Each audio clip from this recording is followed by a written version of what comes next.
Nós vamos abrir a palavra de Deus para nossa meditação no livro de Apocalipse, capítulo 3, versos 7 a 13.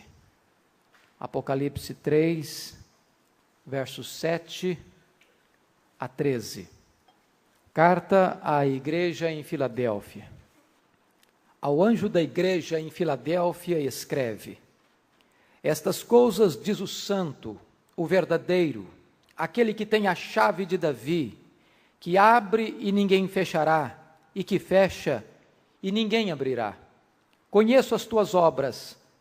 Eis que tenho posto diante de ti uma porta aberta, a qual ninguém pode fechar, que tens pouca força.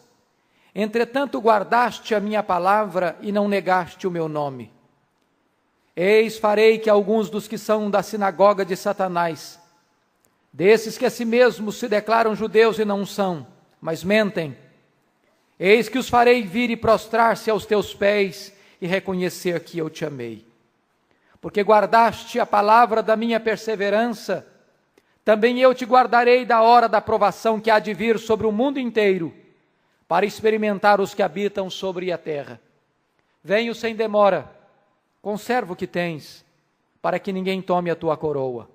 Ao vencedor, falo-ei coluna no santuário do meu Deus, e daí jamais sairá. Gravarei também sobre ele o nome do meu Deus, o nome da cidade do meu Deus, a nova Jerusalém que desce do céu, vinda da parte do meu Deus, e o meu novo nome. Quem tem ouvidos, ouça o que o Espírito diz às igrejas.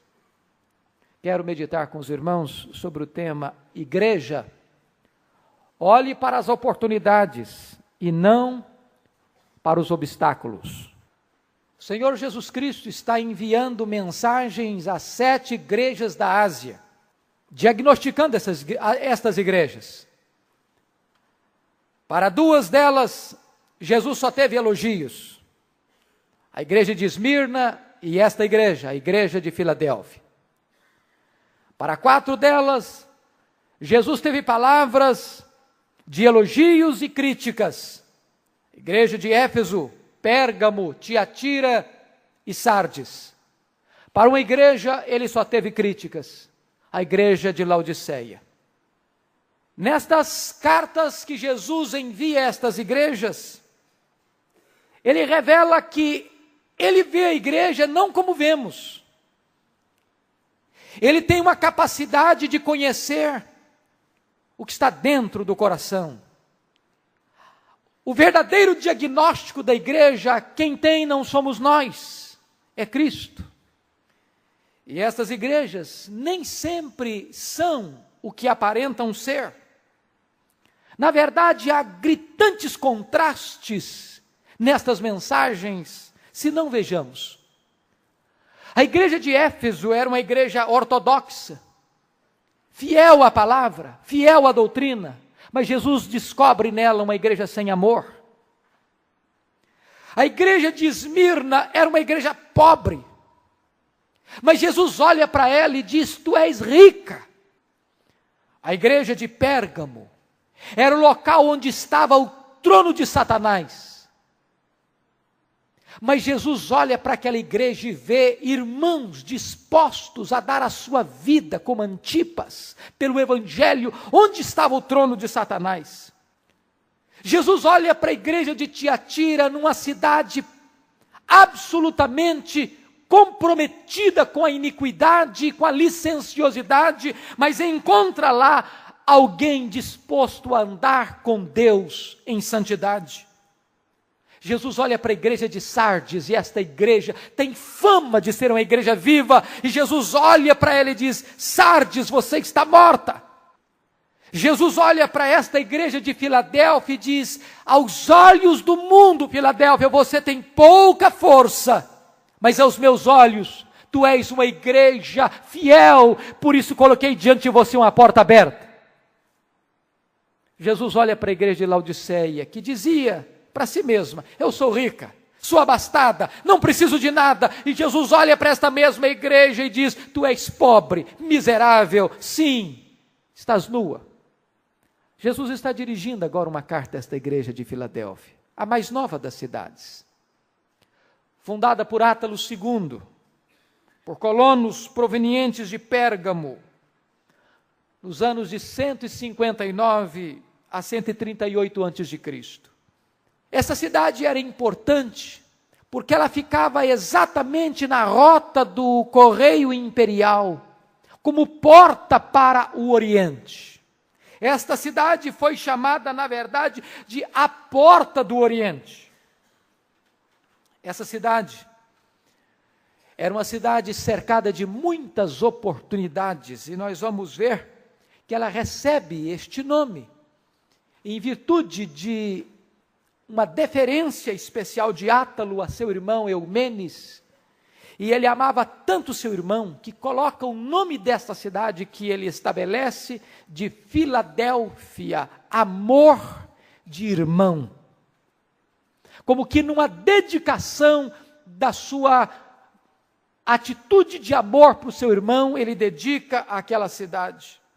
A esta jovem igreja, para esta jovem cidade, Jesus tem uma mensagem.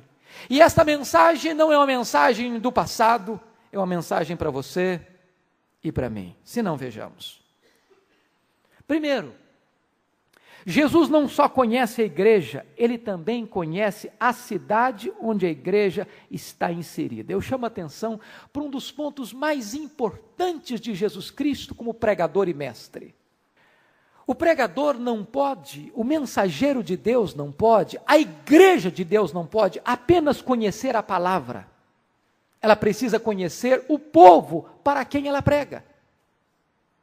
Não basta fazer uma exegese do texto, é preciso fazer uma exegese da cidade onde o povo vive. Não basta conhecer as Escrituras, é preciso conhecer o povo para quem se vai ministrar. E o Senhor Jesus Cristo fazia uma leitura da Escritura e uma leitura do povo. Na verdade, o que Jesus vai mostrar nesta carta é que ele falava uma linguagem que o povo podia entender. Jesus criava pontes de comunicação. O que isso significa para nós? Nós precisamos interpretar as Escrituras e interpretar a congregação. Temos que ler a Bíblia e ler o povo. Nós temos que conhecer a palavra e conhecer a cidade onde estamos inseridos. Os métodos usados num bairro não necessariamente são os melhores métodos para alcançar outro bairro. Os métodos que uma igreja deve empregar numa cidade não necessariamente são os métodos adequados para se alcançar outra cidade com outra cultura, noutro contexto. O que Jesus está nos mostrando é que nós podemos ser ousados para mudar os métodos, mas temos que ser firmes para não mudar a mensagem. E eu chamo a sua atenção para este aspecto da contextualização da mensagem de Jesus. Há 3 aspectos aqui que me chamam a atenção. Primeiro, Jesus pega o gancho do aspecto cultural para entregar uma mensagem àquela igreja. A cidade de Filadélfia foi fundada por Átalo II para ser uma embaixadora da cultura helênica, da cultura grega, do idioma grego para a Ásia. Esta cidade foi estabelecida para ser uma cidade missionária da cultura grega. E Jesus pega este aspecto cultural da cidade, este propósito cultural para o qual esta cidade fora criada e diz: Igreja de Filadélfia, eu estou estabelecendo você, não para ser embaixadora da cultura grega, não para ser embaixadora do helenismo, eu estou estabelecendo você nessa cidade para ser embaixadora e missionária do Evangelho. Jesus pega este gancho e aplica a mensagem numa linguagem que o povo podia entender. Segundo lugar, aquela cidade de Filadélfia, era uma cidade altamente castigada por terremotos. Era uma região perigosamente vulcânica. Os habitantes da cidade tinham até medo de se estabelecerem dentro da cidade, e muitos deles moravam em tendas fora da cidade, porque naquela cidade, paredes rachadas e desabamentos eram coisas comuns. O grande terremoto que destruiu Sardes no ano 17 depois de Cristo, destruiu totalmente a cidade de Filadélfia. Para uma cidade que não tinha estabilidade e segurança, Jesus introduz uma mensagem dizendo que ao vencedor, ele, Jesus, faria deles colunas do santuário de Deus que jamais seriam abaladas. Jesus apanha um aspecto que aquele povo entendia, a instabilidade, para entregar uma mensagem de segurança, aproveitando a deixa do aspecto cultural. Terceiro lugar, a cidade de Filadélfia foi batizada com um novo nome depois da sua reconstrução deste grande terremoto. Por volta do ano 90 depois de Cristo, com a ajuda imperial, Filadélfia recebeu um novo nome. E esse novo nome foi dado como que um preito de gratidão ao imperador Tibério César pelo investimento feito na cidade, na reconstrução da cidade, e a cidade de Filadélfia passou a ser chamada de Neo-Cesareia, ou seja, a nova cidade de César. Eles entendiam esta linguagem de receber um novo nome. E a esta cidade, para esta igreja, Jesus vai dizer o seguinte: olha, vocês que são vencedores, lhes darei um novo nome. Estará na vida de vocês o nome do meu Deus, o nome da nova Jerusalém e o meu novo nome. Vocês terão o nome de Deus, o nome da igreja de Deus e o meu próprio nome. E a igreja então consegue entender a linguagem que Jesus usa. Isso nos ensina uma coisa, irmãos, que nós precisamos pregar a palavra. Ela não muda, mas nós temos que interpretar a cidade onde estamos, o povo para quem pregamos, a cultura onde vivemos, para que possamos entregar uma palavra de forma pertinente e atual. Segundo ponto, Jesus não apenas conhece a igreja, ele se apresenta como solução para os problemas que atingem a igreja. Se não, vejamos. Para uma igreja perseguida pelos falsos mestres, Jesus se apresenta, no verso 7, como o santo e o verdadeiro. Jesus não apenas se apresenta como Deus, mas destaca que ele é absolutamente separado, possui santidade absoluta, em contraste com aqueles que estavam na cidade mentindo em nome de Deus. Lá estavam os judeus, que Jesus não titubeia em chamá-los de sinagoga de Satanás, porque os judeus perseguiam a igreja de Filadélfia, dizendo o seguinte: vocês não são salvos, vocês estão perdidos. Vocês estão adorando um Messias, mas vocês não estão debaixo da lei. Se vocês não cumprirem a lei, se vocês não observarem os preceitos da lei, vocês não serão salvos. Vocês não serão descendência de Abraão. E eles estavam então perseguindo a igreja e negando o Messias. E Jesus então olha para esses mestres que perseguem a igreja e diz: vocês são sinagogas de Satanás, vocês são falsos mestres, e se apresenta agora à igreja dizendo: eu sou o santo, eu sou o verdadeiro.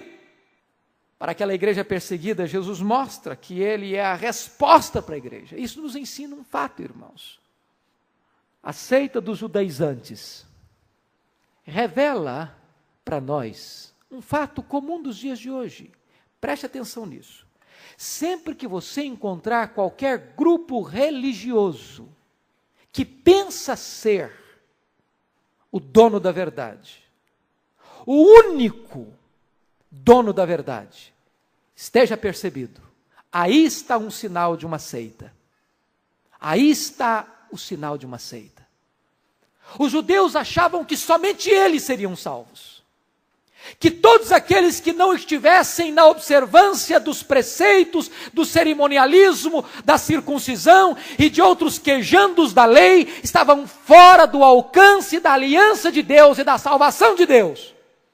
Jesus diz, vocês são, para esses, Jesus diz, vocês são sinagoga de Satanás, vocês estão mentindo. E ele se apresenta como resposta àquela igreja, dizendo, eu sou o santo, eu sou o verdadeiro. Segundo lugar, para uma igreja sem forças aos olhos do mundo, Jesus a parabeniza pela sua fidelidade. Olha você o versículo 8. Conheço as tuas obras, eis que tenho posto diante de ti uma porta aberta, a qual ninguém pode fechar, que tens pouca força, entretanto guardaste a minha palavra e não negaste o meu nome. A igreja tem pouca força, talvez por ser pequena, talvez por ser formada de membros pobres, vindos da escravidão, eram escravos. Talvez porque não tinha nenhuma influência política na cidade de Filadélfia. Mas Jesus olha para aquela igreja e diz, igreja de Filadélfia, você tem pouca força, mas você é fiel. E porque você é fiel, eu coloquei diante de você uma porta aberta que ninguém pode fechar. Irmãos, nós temos que aprender isso. Uma igreja forte aos olhos de Deus não é uma igreja forte em si mesma. Uma igreja forte aos olhos de Deus é uma igreja fiel. É uma igreja comprometida com a palavra. É uma igreja que não nega o nome de Jesus Cristo. A força da igreja não está nela. A força da igreja está no seu Deus onipotente. E o Senhor Jesus Cristo parabeniza esta igreja, a despeito de ela ser fraca aos olhos do mundo, mas ela era forte aos olhos de Deus, e o Senhor Jesus coloca diante dela uma porta aberta, que ninguém podia fechar. Ela era fraca, mas seu Deus é e há de ser onipotente. Terceiro lugar, para uma igreja perseguida e odiada pelo mundo, Jesus diz que ela é amada por Jesus. Veja o verso 9. Eis que farei que alguns do que são da sinagoga de Satanás, desses que a si mesmos se declaram judeus e não são, mas mentem, eis que os farei vir e prostrar-se aos teus pés e conhecer que eu te amei. Sabe o que está acontecendo? Não é a igreja que vai se prostrar aos pés da seita judaizante. Não é a igreja que vai retroceder. Não é a igreja que vai recuar diante da ameaça, da perseguição e da acusação leviana dos judaizantes. Pelo contrário, Jesus disse, são aqueles que perseguem a igreja, que virão e se ajoelharão diante da igreja e reconhecerão que a igreja é amada de Jesus Cristo. Quando diz que eles virão e se prostrarão, não diz que os judeus, ao se converterem, vão adorar a igreja, não é isso. Eles vão reconhecer que Jesus ama a igreja, que a igreja é o verdadeiro povo de Deus, que a igreja é a amada de Cristo, a noiva do Cordeiro, a vinha de Deus, o rebanho de Deus, a família de Deus, a menina dos olhos de Deus, a delícia de Deus. Quarto lugar, para uma igreja que guardou a palavra de Cristo nas provações, Cristo promete guardá-la das provações que sobrevirão. Veja o verso 10. Porque guardaste a palavra da minha perseverança, também eu te guardarei da hora da provação que há de vir sobre o mundo inteiro para experimentar os que habitam sobre a terra. Uma igreja fiel a Cristo, Cristo a guardará da tribulação. A igreja guardou a palavra, Cristo guardará a igreja. Esta igreja preferiu ser pequena e fiel a ser grande e mundana. Hoje nós precisamos dessa mensagem, porque parece-nos que a igreja evangélica no Brasil e no mundo está sendo tentada a abandonar a sua fidelidade à palavra, seja pela perseguição, seja pela sedução do mundo. Parece que a igreja hoje está tendente a abandonar o antigo evangelho por outro evangelho mais palatável, mais popular, mais adocicado, um evangelho centrado no homem e não em Deus. Mas o Senhor Jesus está prometendo à igreja que se ela for fiel, se ela permanecer firme, se ela mantiver a sua firmeza, então quando chegarem os problemas, quando vierem as provas, quando chegar a tribulação, Ele a protegerá, porque Ele é o protetor da igreja. Ele é um muro de fogo ao redor da igreja. A igreja é o povo selado por Deus, que o maligno não tem poder de tocar. Esta foi a visão do reformador Lutero, quando no seu hino, a grande bandeira da reforma disse: se nos quisessem devorar, demônios não contados não nos iriam derrotar, nem ver-nos assustados. É uma igreja fiel, que confia na fidelidade do seu Deus. Mas a partir daqui, depois de dizer estas palavras, Jesus, nesta carta, vai levantar 3 figuras. Estas 3 figuras vão reger toda esta carta.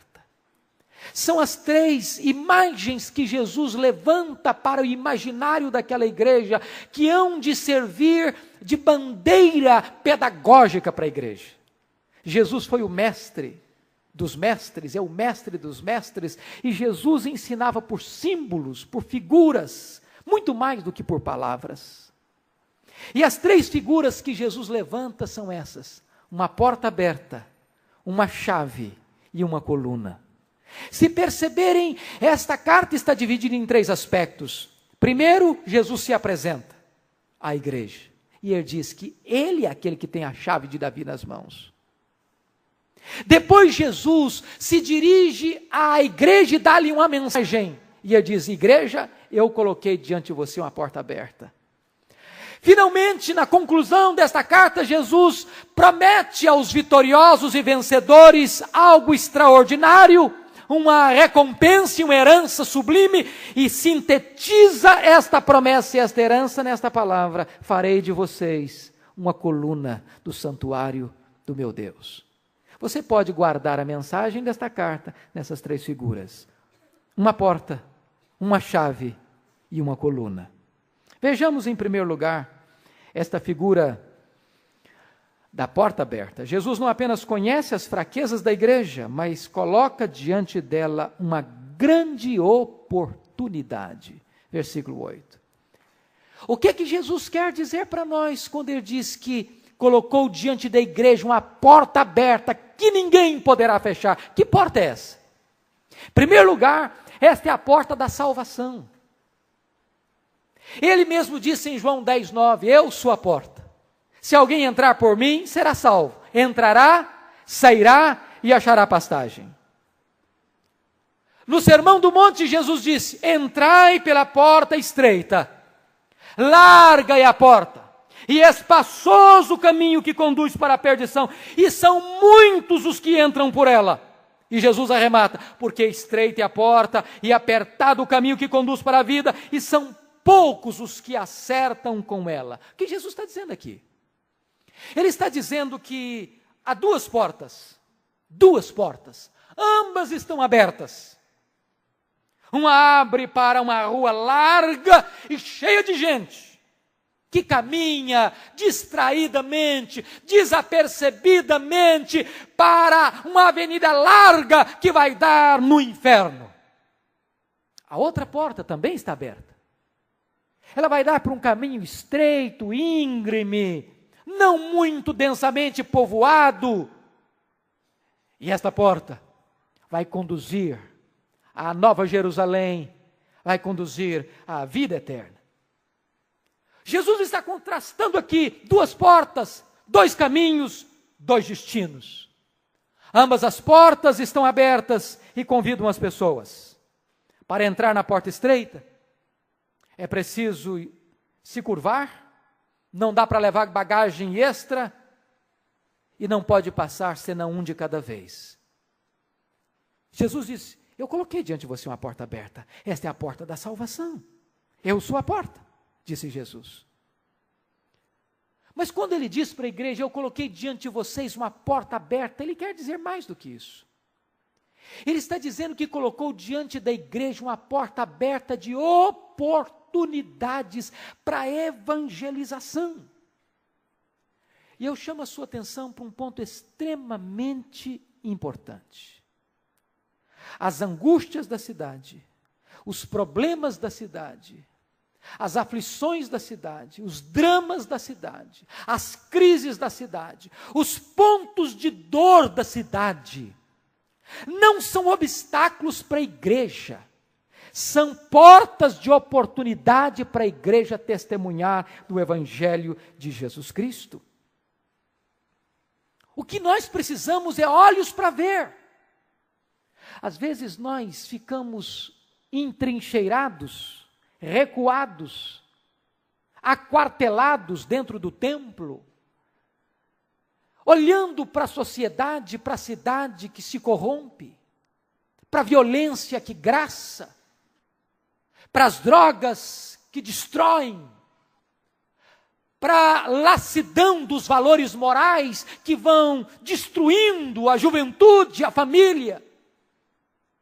E ficamos apenas lamentando essas tragédias que desabam sobre a cidade, mas nós deveríamos olhar para estas mesmas situações e ver nelas uma porta aberta para o Evangelho da graça do Senhor Jesus Cristo.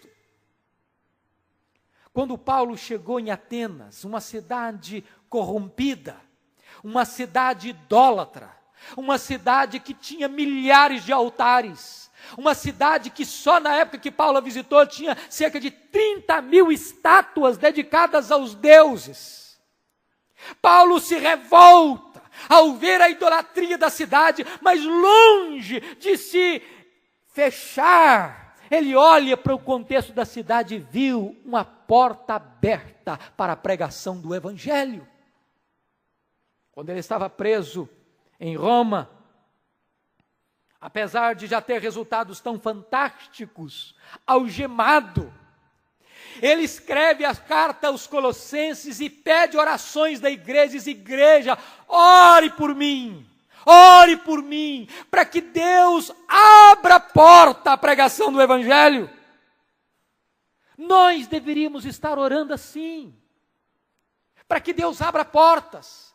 Deveríamos orar para Deus abrir os nossos olhos, para vermos as portas que já estão abertas. Quando Paulo ficou 3 anos na cidade de Éfeso, ele escreveu a carta aos Coríntios e diz que ele ficou lá 3 anos porque se abriu para ele uma porta ampla e promissora, porta da oportunidade da evangelização. Irmãos, Deus colocou diante desta igreja uma porta aberta para a evangelização desta cidade. E Deus quer que tenhamos olhos para ver isso. Gostaria que você percebesse comigo quais seriam estas portas que Deus colocou diante de nós. Que portas nós poderíamos usar para evangelizar nessa cidade? Por exemplo, esta igreja poderia olhar a sua escola dominical como uma porta aberta. Por que não? Pela graça de Deus, nós temos uma escola dominical comprometida com o ensino da Bíblia. O que o povo precisa é ouvir a palavra de Deus. E eu queria encorajar você que é membro desta igreja, ou que é um visitante desta igreja, se você ainda não é um aluno da escola dominical desta igreja, torne-se um aluno.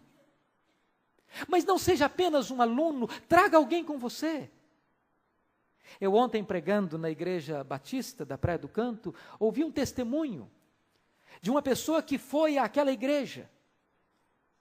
E estava querendo conhecer a Bíblia, e chegando lá, a classe não era exatamente aquela que ela estava desejosa. E então aquela irmã lá da igreja batista enviou aquela pessoa a esta igreja. E ela chegou aqui e encontrou uma classe que atendeu a sua expectativa. E hoje esta pessoa é membro da nossa igreja. Use a escola dominical como uma porta aberta para a evangelização. Por que não poderíamos, por exemplo, usar reuniões nos lares como uma porta aberta? A igreja de Cristo sempre se reuniu nos lares. Cada membro é um ministro, cada lar é uma igreja, cada lar é uma porta aberta para a proclamação do Evangelho. Faça da sua casa uma ponte para a evangelização da sua cidade. Querem ver outro caminho? Nós temos hoje, com a graça de Deus, muitos casais na igreja, temos uma classe de casais. Nós podemos, e com a graça de Deus queremos isso, e já estamos trabalhando para isso, mas poderemos incrementar este ministério ainda mais, encontros de casais com propósitos de evangelização. A semana passada tive o privilégio de ir a Linhares, e aquelas 2 igrejas presbiterianas promoveram um jantar, onde tinham 105 casais, a metade deles eram casais não evangélicos, que foram convidados, onde se teve a oportunidade de falar do amor de Deus, pregar a palavra de Deus. A porta está aberta, as oportunidades são muitas. Nós podemos usar os meios de comunicação, podemos usar a literatura, podemos usar o rádio, podemos usar a televisão, podemos usar a internet, podemos usar as fitas cassetes, podemos usar CDs, podemos usar DVDs, podemos usar folhetos, podemos abrir novas frentes, novas congregações. A porta está aberta, e foi Jesus quem abriu. Ele diz que quando Ele abre, ninguém fecha, mas nós temos que entrar por estas portas. 4º lugar, Jesus não apenas conhece as dificuldades da igreja, mas dá-lhe uma grande garantia. Agora é a figura da chave. Quando Jesus diz que Ele tem a chave de Davi, quem tem a chave tem autoridade, tem poder. O que é maravilhoso, irmãos, que nós não seguimos um projeto hipotético, que pode dar certo ou não. Nós seguimos um projeto absolutamente vitorioso. O Senhor da igreja não tem apenas a chave da morte e do inferno, Ele tem também a chave da evangelização do mundo. Quando Ele abre a porta, ninguém pode fechar. Ele é a porta da salvação, Ele é a porta da oportunidade da igreja avançar. Ninguém pode entrar até que Cristo tenha aberto a porta. Ninguém pode entrar quando Ele fecha a porta. Se a porta é símbolo de oportunidade da igreja, a chave é símbolo da autoridade de Cristo. Ele é a chave que abre a porta da salvação. É maravilhoso isso. E esta chave está nas mãos de Jesus. Ninguém pode entrar no reino de Deus se Jesus não abrir essa porta. Ninguém poderá ir ao Pai senão através de Jesus. Ele diz: eu sou o caminho. Ele diz: eu sou a porta. É interessante que a Bíblia fala que o Senhor Jesus Cristo deu as chaves do reino a Pedro. Dar-te as chaves do reino. O que significa isso? Não é aquela ideia de que Pedro é que está com a chave lá do céu e é que ele que abre a porta para alguém entrar ou fecha a porta impedindo alguém de entrar. Isso é lendário, isso não é bíblico. Que chave é essa que Jesus deu para Pedro? As chaves do reino. É a chave da pregação do Evangelho, e foi exatamente este apóstolo que abriu esta porta do Evangelho, quando ele prega em Jerusalém, e os primeiros judeus são convertidos no Pentecoste. Foi através dele e de João que vão impor as mãos sobre os samaritanos, que o Espírito Santo desce sobre os samaritanos, e o Evangelho então se espalha entre os samaritanos. É exatamente Pedro que tem o privilégio de pregar aos primeiros gentios na casa de Cornélio, e então o Evangelho chega aos gentios. A chave do Evangelho estava nas mãos dele quando ele evangeliza os primeiros judeus, os primeiros samaritanos e os primeiros gentios. Mas esta chave da evangelização está nas mãos de Jesus, e Ele nos-la concede. A porta da salvação é Jesus. Se você perceber, esta porta está aberta, mas um dia esta porta será fechada. E quando ela estiver fechada, ninguém poderá entrar por ela. Por isso Jesus diz: esforçai-vos por entrar pela porta estreita, pois vos digo que muitos procurarão entrar e não poderão. Quando o dono da casa se tiver levantado e fechado a porta, e vós do lado de fora começardes a bater, dizendo: Senhor, abre-nos a porta, ele vos responderá: não sei de onde vens. Então direis: comíamos e bebíamos na tua presença, ensinavas em nossas ruas. Mas ele vos dirá: não sei de onde vós sois, apartai-vos de mim, vós todos os que praticais a iniquidade, e ali haverá choro e ranger de dentes. O que significa isso? Que muitas pessoas que frequentam a igreja, que participaram da ceia, que ouviram os ensinos de Jesus, na verdade ficaram apenas nas exterioridades das coisas de Deus e nunca entraram por esta porta, que é Jesus. Naquele dia, esta porta estará fechada. E as pessoas vão argumentar: mas Jesus, nós frequentávamos a igreja, nós ouvíamos as mensagens, nós chegamos a participar da ceia. E Jesus vai dizer a estas pessoas: nunca vos conheci, nunca, apartai-vos de mim. A porta é Jesus, ela está aberta hoje, mas um dia ela estará fechada. Jesus tem a chave também da evangelização. Que coisa maravilhosa entender a soberania de Cristo na obra da evangelização. Quando Jesus abre uma porta, irmãos, ninguém pode fechá-la, porque ele tem a chave. Herodes perseguiu a igreja, mandou matar Tiago, prendeu Pedro, colocou o guarda sobre ele, e parecia que a igreja de Jerusalém estava agora completamente encurralada pelo poder de Roma e não poderia avançar. Mas Jesus tem a chave, e foi lá e desatou, abriu as algemas de Pedro, abriu o portão de ferro, e a igreja de Jesus Cristo avançou, porque a chave está nas mãos do Senhor Jesus Cristo. Quando Paulo e Barnabé saíram para a primeira viagem missionária, a despeito de serem perseguidos e Paulo apedrejado, ele chega agora para dar o seu testemunho à igreja, e disse: reunida a igreja, relataram quantas coisas Deus fizera com eles e como abrira aos gentios a porta da fé. É Deus quem abre essa porta, e a igreja precisa aproveitá-las. Mas, queridos, eu termino. Jesus não apenas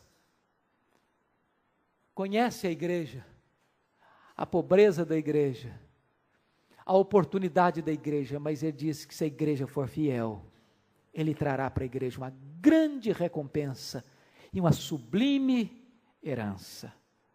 No verso 11, Jesus diz para a igreja: igreja, permaneça firme, permaneça fiel até a minha vinda. Veja o verso 11: venho sem demora, conserva o que tens para que ninguém tome a tua coroa.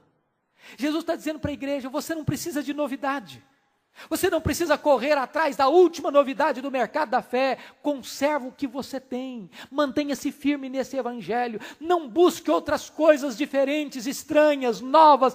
Permaneça firme nessa verdade que um dia você aprendeu, que um dia você ouviu. Fique firme, porque logo eu virei. Mas ele disse: aperceba-se, para que ninguém tome a tua coroa. Essa coroa aqui não é a salvação. Que coroa é essa? É o privilégio de usar esta oportunidade que Jesus Cristo colocou diante da igreja. Quando eu leio a carta de Éfeso, Jesus disse para a igreja de Éfeso: Éfeso, arrepende-te, porque senão virei a ti e removerei do seu lugar o teu candeeiro. A igreja de Cristo nunca morreu, nunca, mas a instituição igreja já morreu algumas vezes. Alguns lugares onde a igreja foi pujante e forte, acabou, não tem mais igreja. Sabe por quê? Porque Jesus foi lá e tirou o candeeiro do seu lugar. Por quê? Porque a igreja não viu as portas da oportunidade. A igreja não aproveitou a porta aberta que Jesus colocou diante dela. E se a igreja não aproveitar a porta da oportunidade que Cristo coloca diante dela, ela se torna inócua no mundo. A última figura que Jesus usa é a figura da coluna. Se você vencer, aos vencedores, far-lhes-ei coluna do santuário do meu Deus. Se você permanecer fiel aqui, na Nova Jerusalém, não vai ter terremoto que vai abalar você. Aqui os terremotos nos abalam. Mas quando você chegar na glória, você será uma coluna do santuário de Deus, inabalável, sólida, firme, inamovível. É a vitória completa para o povo de Deus. E o Senhor Jesus promete mais, promete gravar na igreja o seu novo nome, com 3 nomes: o nome de Deus, o nome da cidade de Deus e o nome do Filho de Deus. Você será conhecido como povo de Deus. Ainda que o mundo diga para você que você não é povo de Deus, Deus faz questão de selar você, de marcar você e de dar a você essa garantia de que você é filho de Deus, herdeiro de Deus e terá o nome de Deus por toda a eternidade. E eu concluo. A porta aberta representa a oportunidade da igreja. A chave de Davi representa a autoridade de Cristo. E a coluna do templo de Deus, a segurança do vencedor. Cristo tem as chaves, Cristo abre as portas, Cristo promete fazer-nos seguros como as sólidas colunas do templo de Deus. Quando Ele abre as portas, devemos avançar. Se as portas estão fechadas, devemos esperar. Acima de tudo, devemos ser fiéis a Ele para vermos as oportunidades e não os obstáculos. Agora é conosco. As portas ainda permanecem abertas. E Cristo nos convida a entrar por esta porta. A porta da salvação, a porta do serviço, a porta da oportunidade. Igreja de Deus, aqui reunida, o Senhor Jesus nos exorta a olhar não para os obstáculos, mas para as oportunidades. Aproveitemo-las enquanto é dia, porque haverá um dia em que não vai ser mais possível trabalhar. Que Deus nos ajude. Quem tem ouvidos, ouça o que o Espírito diz às igrejas. Amém.